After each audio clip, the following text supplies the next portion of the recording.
Good afternoon. It is November 26, 2012. The time is 3:41 p.m. Eastern Standard Time here in upstate New York, the southern tier of New York State where I live and reside.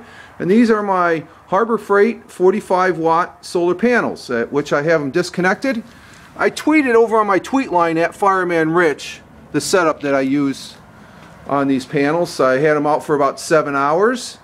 And my solar panel generator, I guess you could call it, because these panels sort of trickle charge a 109 amp deep cell battery that I have for a backup to my generator here, because you may need the fuel to use for the heater in the winter and in the summertime for the refrigerator to keep things cold. So you have lights that take up energy.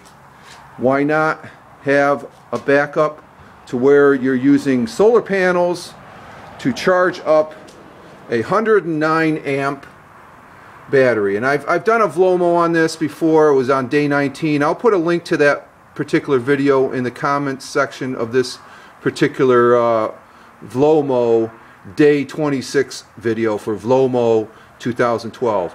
Now I've already got it pre-set up. The Harbor Freight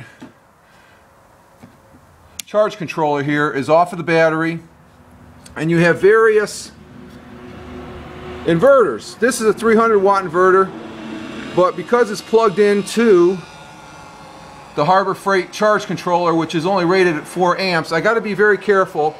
But I'm only powering, my ultimate goal is for 5 light bulbs that are all milliamps, so I'm charging maybe 100 or 1 amp of power on all 5 light bulbs if I was to utilize them. And at 40% of usage of this battery, 109 amps, that's about 43 amps of usage. So you do the math. If I just have a minimum of 2 lights on in the house during an outage, I can keep those lights going for over 20 hours. Now this is used for small items. Of course, Harbor Freight has this light bulb that you get 2 in the kit.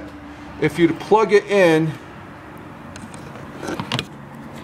it also provides you light, and that's all from this battery that's charged by the solar panels during a sunny day. Now what about those large items? Well, that's when you have to move to a large inverter. Now this is a 750 watt power inverter, and if we connect it to the battery, negative to negative, positive to positive, and then we plug in what we want it powered. We plug that in. Try to do this all with, and turn it on, and we follow this to the light up there in the middle of the garage here. And it's all done by solar power that's in the battery. I've had this set up for almost a year now. It'll be a year this Christmas. And as you can see, you bring that down. Again, you don't want to go below 50%. This is your voltage chart. My battery, I used the voltmeter there, and it was sitting at about 1270, so it was at 100%. And you got to be careful of your amperage. Like I said, the whole purpose of my setup for this battery, 109 amps, is to utilize about 40%, if need be 50% of the battery, to light up a couple of milliamp light bulbs for the house. That way I am saving gas that can be utilized for other power needs. So that's all I have for this vlomo Day 26. You all have a good one. Ciao for now.